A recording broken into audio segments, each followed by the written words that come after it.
Please welcome Mr. Jon Lovitz. So nice to have you. Make yourself comfortable as you can. Thank you. Yeah, absolutely. Settle on in. If you'd like to talk a bit, take questions, it's all up to you. Whatever you're comfortable with. Yeah, questions, whatever. Questions. Anyway, it's my first one of these, and I appreciate being First here. Comic-Con, you know what to do. Yeah.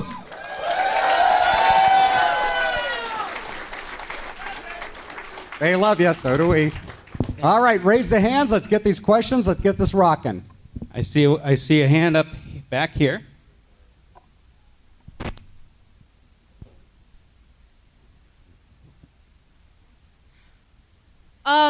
Your experience on news radio, that one season, was that a fun, interesting experience for you, or was it kind of sad and bittersweet because you were essentially replacing Phil Hartman after he died? It was a great job. It was easy as a job, but emotionally, yeah, it was very tough. Very tough. But I was honored to be there, you know. And they asked me, and his mother thanked me for taking the job. But it felt weird taking it, but they asked for me. But I knew the show was going to be canceled that season anyway. Because Phil told me, then they kind of blamed me.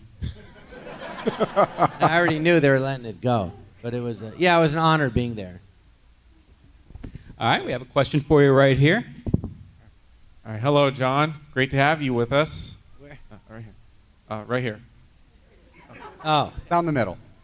You're right here. It's still coming out of there. It could be anywhere. Yeah. So the two quick questions I have is, what, of all the movies that you worked on, which one is your favorite experience? And how would you describe your fondest experience of working with Phil Hartman and The Brave Little Toaster? Well, The Brave Little Toaster, well, we recorded severally. I was in this theater group, The Groundlings, which is an improv sketch comedy group in L.A.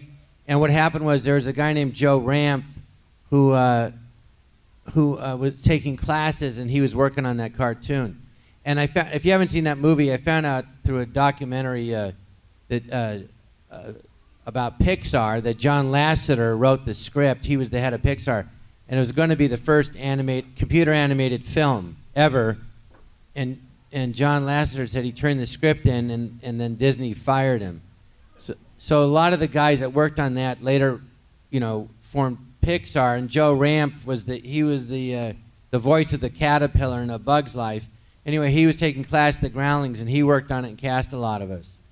So I had to do that whole job. I was still to get it, but I just gotten Saturday Night Live.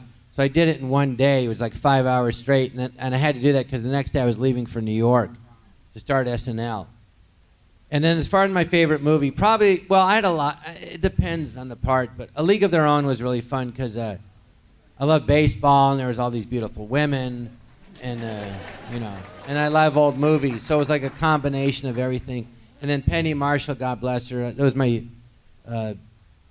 third movie I'd done with her, and she was like my mom. She really looked out for me from the day I met her on SNL, and I remember. There's a scene in the barn, and she goes, "Where do you want to walk around?" And I just said, "You tell me," because it was my third movie with her. And so in a movie, when they say blocking, it's just a word for where you move. Like you walk over here, then you walk over there, and then it's just called blocking, and then the cameras know where you're going. But I said to her, "Well, where do you tell me where you want me to go?" Because she was just like brilliant at figuring out, I don't know how, just instinctually where your character should go, and physical comedy, she was great. So she goes, "Well, I don't know, maybe you come here, and then maybe you walk over to the cow, and then they're milking the cow, and then when I say, "Does that hurt the cow?" And they go, "No," and then she goes, "Just turn around and go, well, it would bruise the hell out of me." And so when I did it and I turned around, it was like the line was just being pulled out of me. It was so perfect, and I felt it. It was, and anyway, that movie I loved. And they also, Lowell Gans and Babalu Mandel, they wrote that part for me. And Babalu, every time I see him, he goes, "We've never done that before." They wrote like on Happy Days, the movie Splash and Parenthood and City Slickers. But they said, "We've never written a part for an actor before or since, except for that one, for you." All right. So it was an honor to be in it. Yeah. I know I sound like I'm right next to you, but You're not. I'm not. I'm all the way in the back corner here. Oh, there you are. And this gentleman has a question for you. John, first of all, thank you for The Critic. Great series. And Thank you. I think paved the way for adult animation. My question is, what was your favorite character to play? Not even just in SNL, but in general, what was your favorite character? Favorite character? Well, I mean, there wasn't just one. On Saturday Night Live, I liked doing my actor, Master Thespian, because I loved acting, and it wasn't the most popular, but it was really fun. And then, well, there was a bunch. I liked my liar character and Evelyn Quinn's Tales of Ribaldry. Characters that were really extreme and ridiculous are always fun to play. In movies, I liked Mom and Dad Save the World, which, if you haven't seen it, it was out for a week. Yeah, see? Well, thank you 3 for going. And then that'd have been like, if that was big, you'd all be dressed up like the characters from that. That was like the Wizard of Oz. It was crazy. And I don't know, a lot of them were fun. City Slickers, playing Billy Crystal's brother was fun, and yeah. And any stories about Rat Race? That is such a great ensemble film. I'm sorry. Fine, I'll tell you. Thank you. So it's like 2 at night.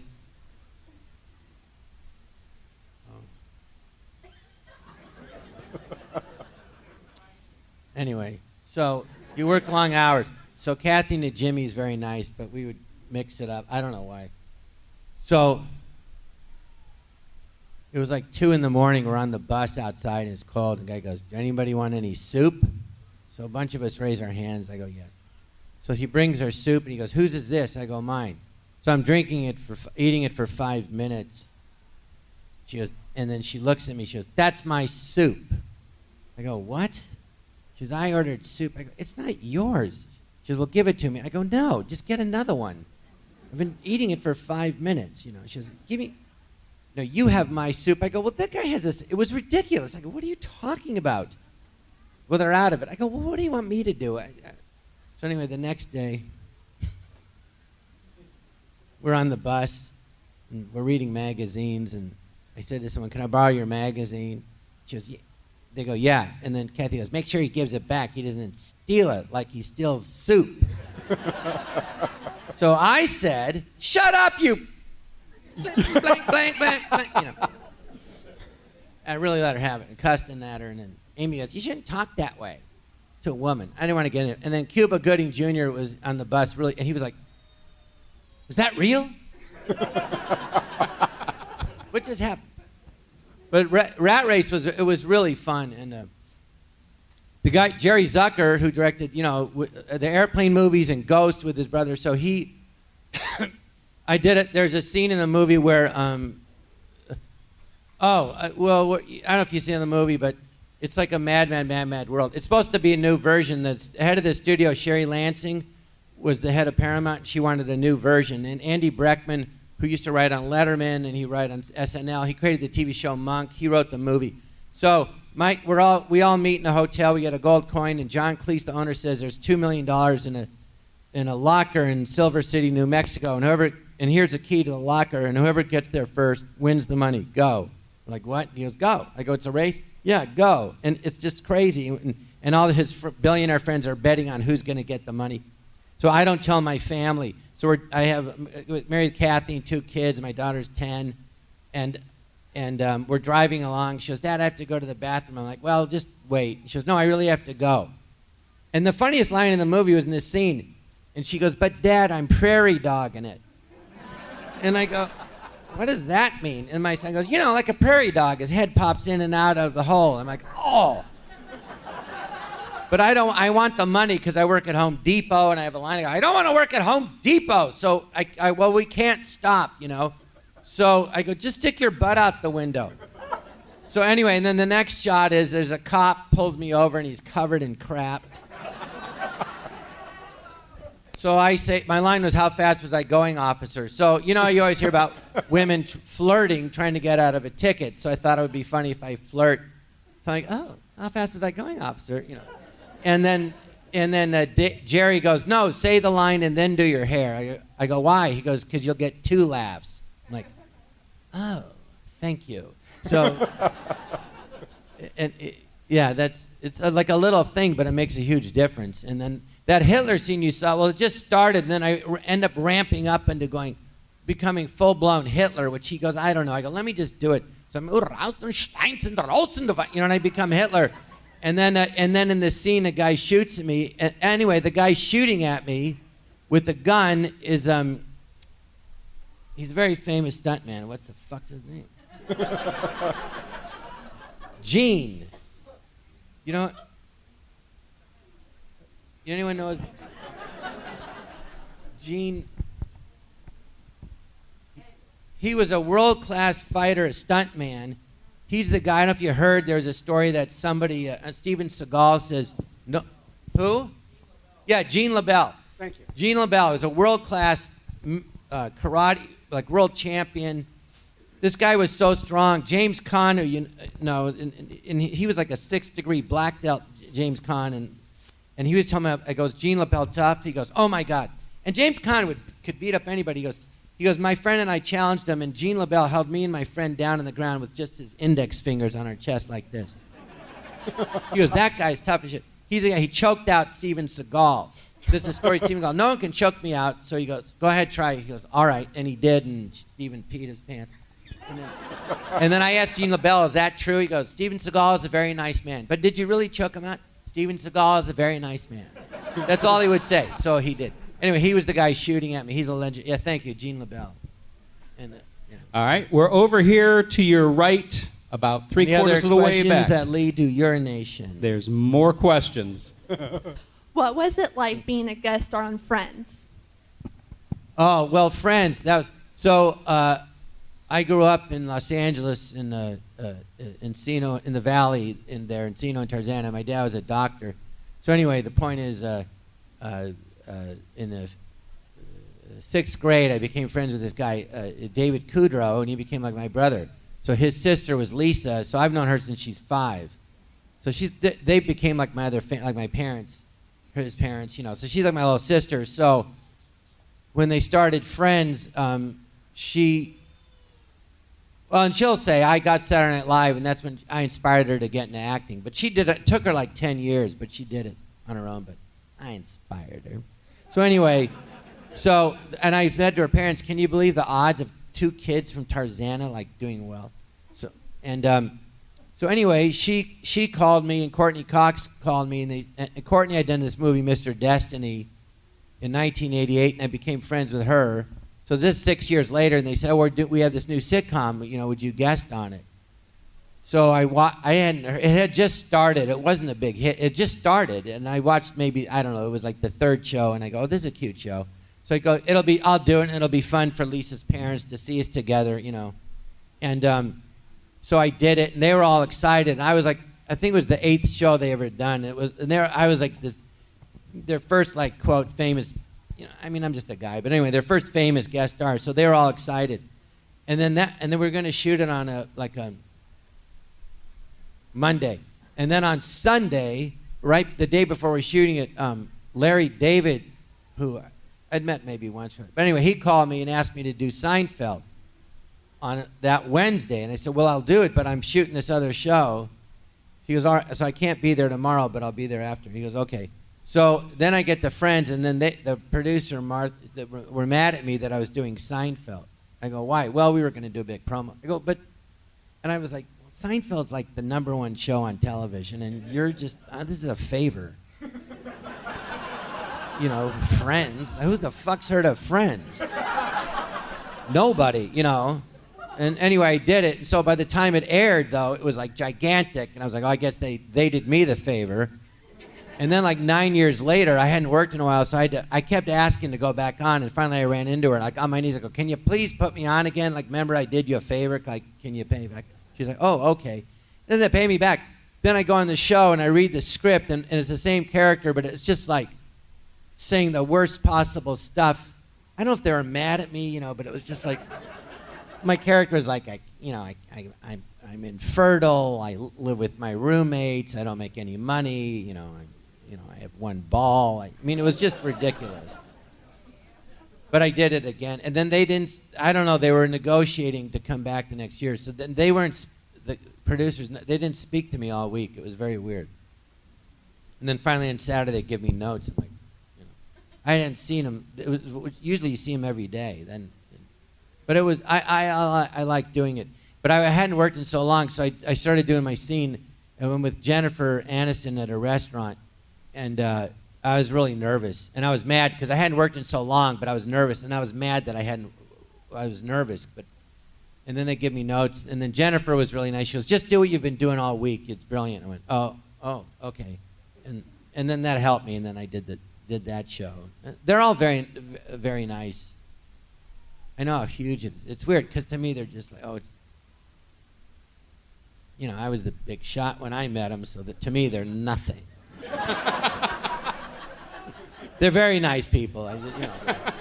But it's just hard when you know someone that well to go like, oh my God, world famous. Another question for you straight ahead here. Yeah. So when you got on Saturday Night Live, were you more recognized to get on the show for your comedy routine or TV or movies? Like, what was your connection to get into the show? And then was it like a big family with all the members? Well, I did plays in high school, and I was a drama major at UC Irvine. And then for 4 years, University of California, Irvine, I did like 21 plays. I took a class for a year and a half for film. I wasn't getting any work. I went to New York for a year, did the Renaissance Fair, and won Oscar Wilde play. I wasn't getting anywhere. I came back. I started in the Groundlings Theater. So by the time and then I finally got into the group after, I went through their school, and then 3 years later, I got in the group. And all that time, I had only had one job for 2 weeks when I was 25 on this cable show, The Paper Chase, the second year. So it's weird talking about it, because thinking it seems like yesterday, but it wasn't. Anyway, so when I got in what happened is that I didn't have any credits. I was completely unknown. But it was 1984. They had the Olympics in Los Angeles, so they had an Olympic arts festival, and they funded 9. They picked. Let me see, what do they call it? Murals? No. Non-equity theaters.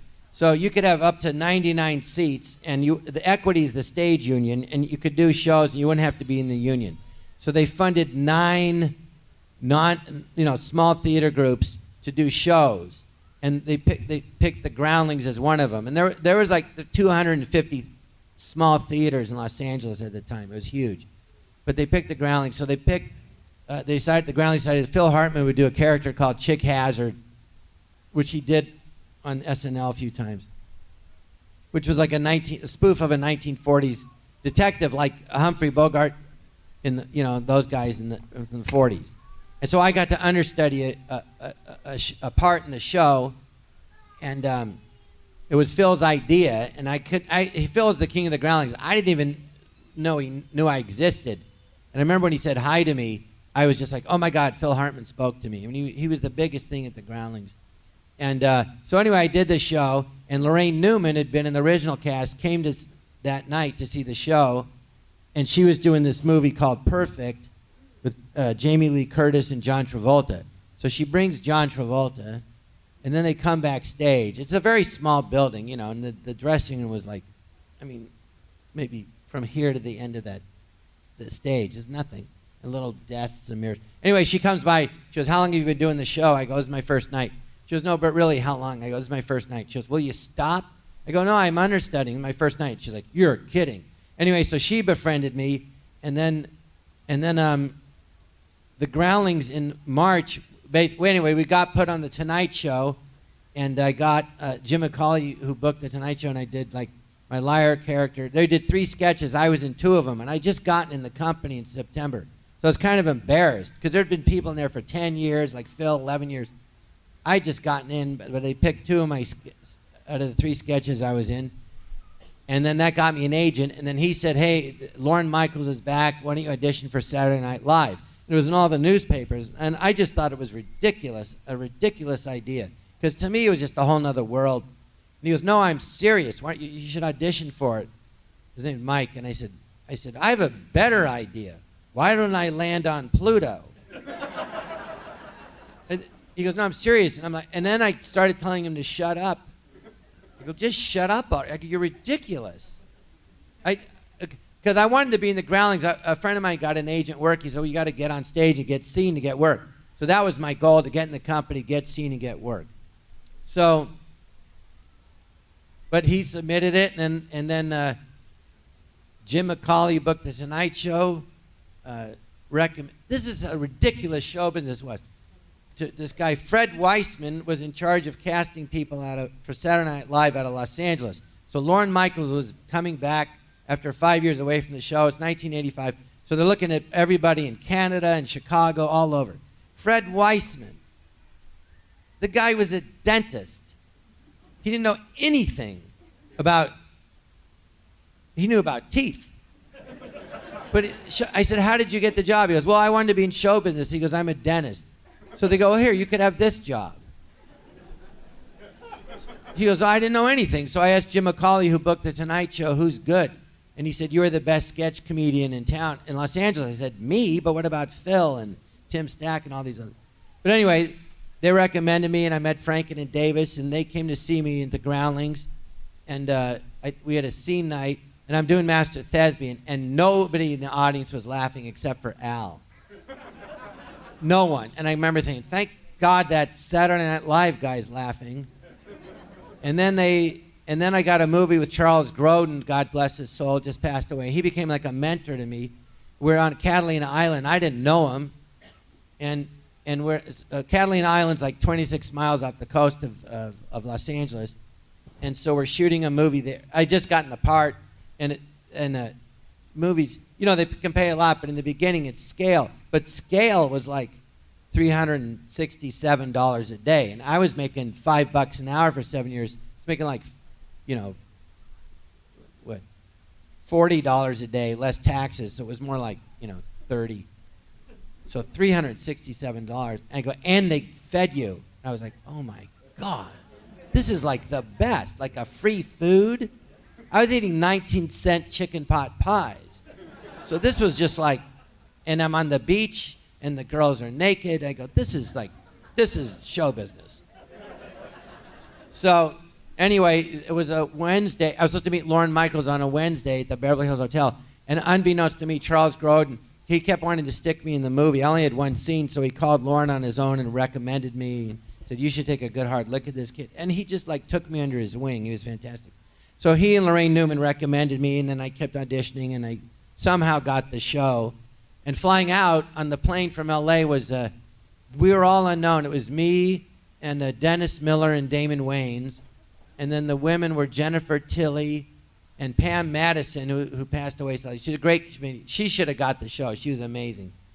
And Julie Brown, she had a song, The Prom Queen Shot the, what was it? Prom Queen's Got a Gun. Yeah, Prom Queen's Got a Gun, yeah. So we're on the plane. I'm sitting next to Dennis Miller, and he's got a hat on, and I'm figuring he's bald. But he's not. And he goes, Matt, he always tells this story. We're still good friends. He goes, what do you do? And I go, I do this like liar character. And he goes, he thought, okay, this chimp's got no chance. But I ended up getting the show, and I was supposed to do Weekend Update. Oh, God. So this is a funny story. So I was supposed to do it. So they hired these two guys from Boston to be in charge of Weekend Update. Normally it was this guy, Herb Sargent, who got another great, grew out in the Steve Allen show. Herb was a great, great writer. He was like 60. He was older, much older than everybody, but a great comedy writer. But anyway, they hired these two guys. So they go, I'm going to do Weekend Update. And so I was trying to be funny. They're like, no, don't be funny. Just say it straight. Don't be funny. And they kept saying that. So about a week later, Lauren goes, John, we're going to hire Dennis to update, but don't worry, you'll have plenty to do. I'm like, all right. Anyway, 2 weeks later, they fired these two guys from Boston. 3 years later, one of the guys that got fired, he was so mad he wrote a book. And Saturday Night Live, the offices are in Rockefeller Center on the 17th floor. So he wrote a book called Murder on the 17th Floor. And basically about a late night TV executive, Lorne, getting pushed out of a window on the 17th floor. 3 years later, I'm going, he's still mad about that? But anyway, that's what happened. And then I got the show. And my first show, I was so nervous. And we're live. And I remember thinking, it's live. The whole country's watching. I go, oh, wait, it's 3 hours later in the West Coast. All right, that cuts out 10 million. And then Madonna was the first host. She was there for 2 weeks. She works her butt off. Everyone goes, what do people do well? The ones that do the best are the ones that work the hardest. Her and Adam Sandler, like, they work like every day, like crazy. There's a reason they do so well. So anyway, I was really nervous. And then I had a sketch where I was Prince Charles and Madonna was Princess Diana. And anyway, they have cue cards on the show. So, you know, she didn't act. But anyway, so it was my first show, and she'd never done it. So she accidentally said my lines. We're doing this on the cue cards, and I saw that. And then all of a sudden, all my training and of 13 years and doing it a million kicked in. So then I said her line and then wrapped around to mine. And not to brag, just all of a sudden I wasn't nervous. It was very strange. But a lot of times I was nervous. One time I was trying not to throw up. One time I was so sick. One time I was doing the liar, and I tried not to fall asleep. I was like, yeah, that's the ticket. But it's the most exciting thing you can do is that show. I think in all of any medium, it's that. Live television. It's the most exciting. All right, John, I'm over here to your right against the wall. We've got a gentleman over here that has a question for you. Awfully sneaky. Hi, I wanted to ask a question about two famous Saturday Night Lives. One was with Andrew Dice Clay when Nora Dunn walked off, and so did Sinead O'Connor. And the other one when Sinead O'Connor was a musical guest and she ripped up the picture of the Pope. Right.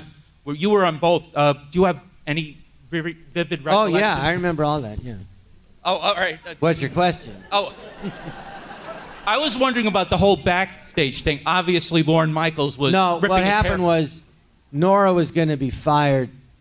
And anyway, she's full of shit. And so it's French.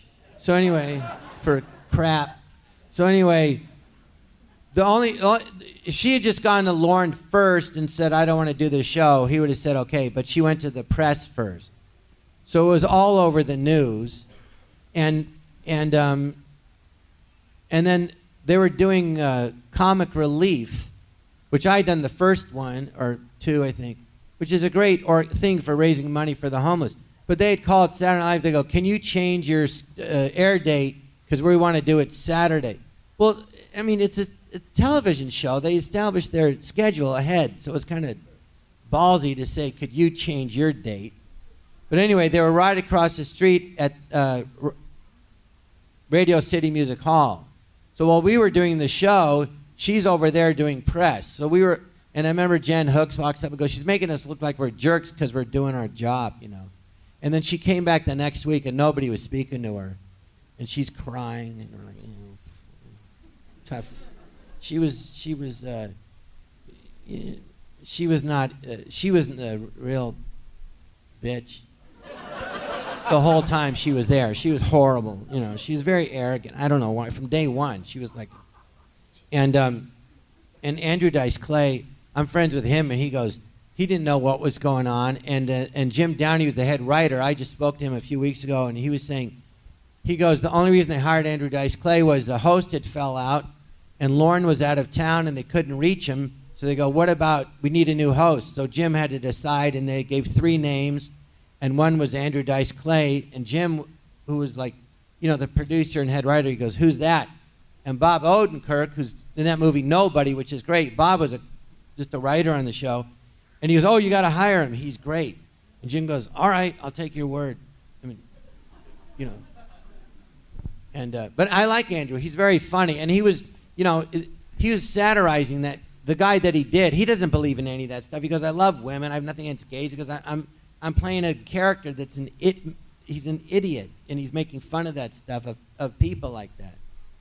you know. So, and then the Pope. I don't think I was on the show then, but I was in the studio when that happened, and she ripped it up. And so at rehearsal, they have dress rehearsal. She held up a picture of I found out later, of a baby. So then when they get to the show, no one knew she was going to do that at all. And she held up the picture of the Pope, and she goes, "Fight the real enemy," and she ripped it up. And the place was just silent, you know. And you know, and I remember going, and I'm Jewish, but I was like, well, what if it was a rabbi?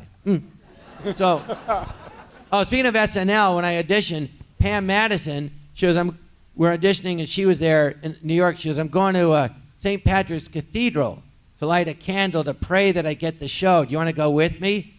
And I'm like, well, I'm Jewish. Hell yes, I'll go. I wanted that show bad. I didn't care who got it. And I did. I light a candle. Jesus, get me the show. I'll believe in you. Then I got the show, and I'm like, you're so gullible. But I did. I lit a candle. I go, anything. Maybe it'll help. And it did. And, you know, he's Jewish, so it makes sense.